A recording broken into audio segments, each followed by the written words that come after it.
जय हिंद, नमः संस्कृताय।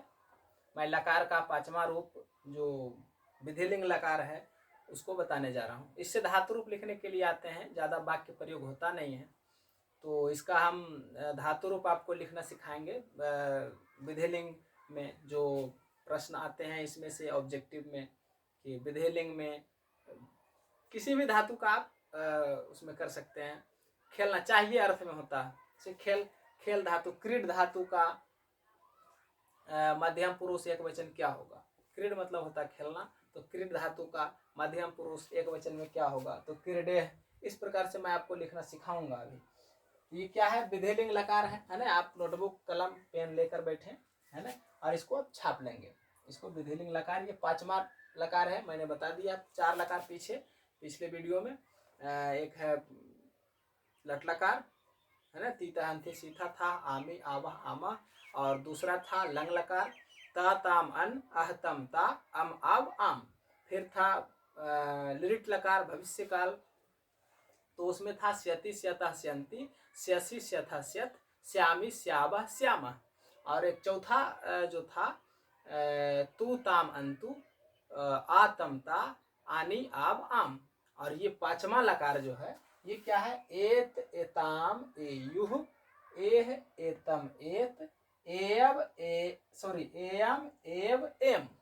तो यही जो प्रत्यय है सब धातु के अंत में जोड़कर धातु रूप बनाएंगे। इसको आप लिखिए, है ना।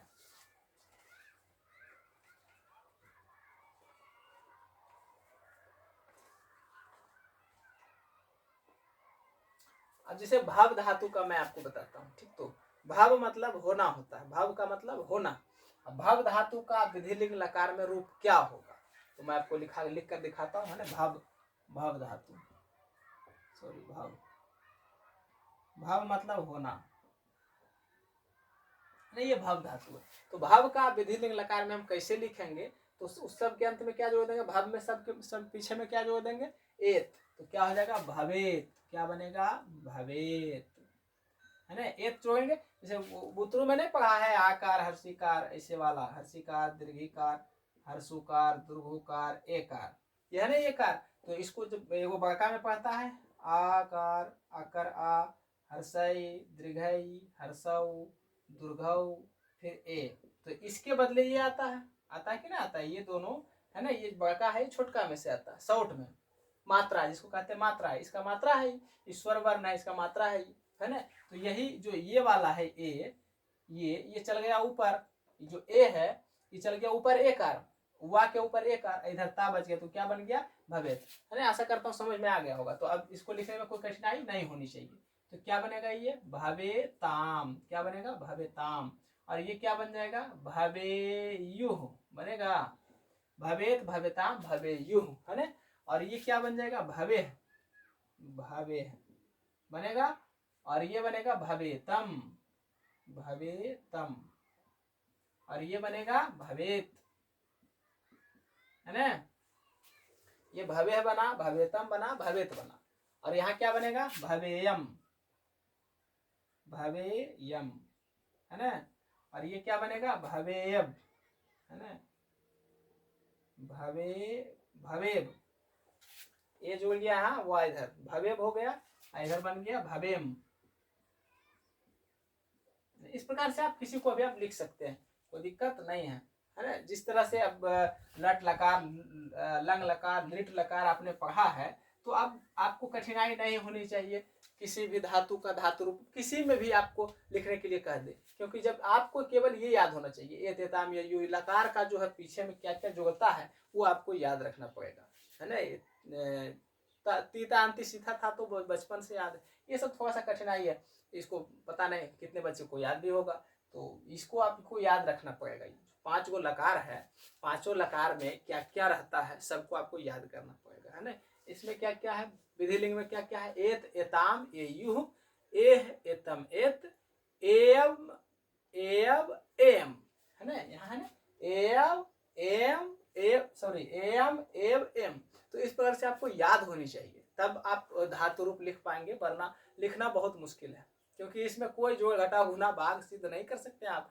कि हाँ चल भाई गुना दे दिए 5 अंक के, है ना, गुना कर दो, ऐसे कैसे कर दो रे, वैसा तो होगा नहीं है। प्लस बी का होल स्क्वायर निकाल दो, ये सब तो होना नहीं है। इसमें आपको याद करना है हर हाल में।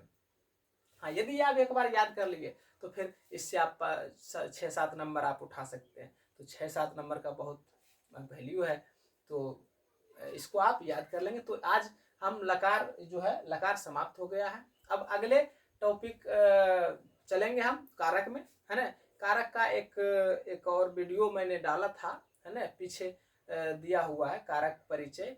तो पुनः हम मैट्रिक की परीक्षा को ध्यान में रखते हुए उसको तुरंत फिर नए वीडियो जरूर डाल दूंगा कारक का, है ना। कारक से मतलब कम से कम लगभग आपको 12 से 15 नंबर का प्रश्न आएंगे। अब देखिए, संस्कृत में अनुवाद करना पूरा आप सीखे नहीं, केवल वह जाता है, मैं जाता हूँ, वह खाता है, केवल आपने सीखा, है ना, इससे।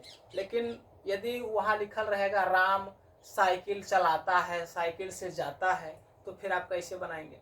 वह रथ से जाता है, तो आप कैसे बनाएंगे। तो उसके लिए आपको कारक पढ़ना पड़ेगा। तो संस्कृत में बोर्ड परीक्षा में 7 नंबर के आते हैं।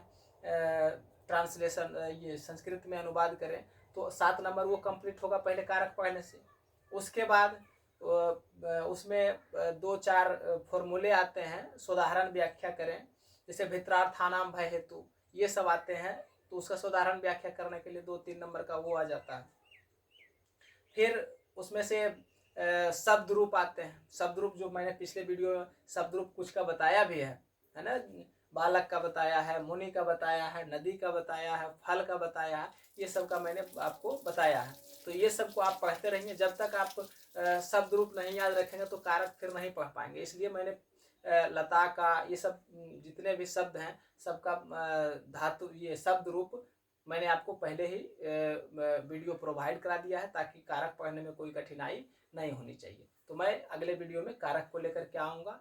तब तक के लिए नमः संस्कृताय। जय हिंद, जय भारत। स्वस्थ रहिए और पढ़ते रहिए।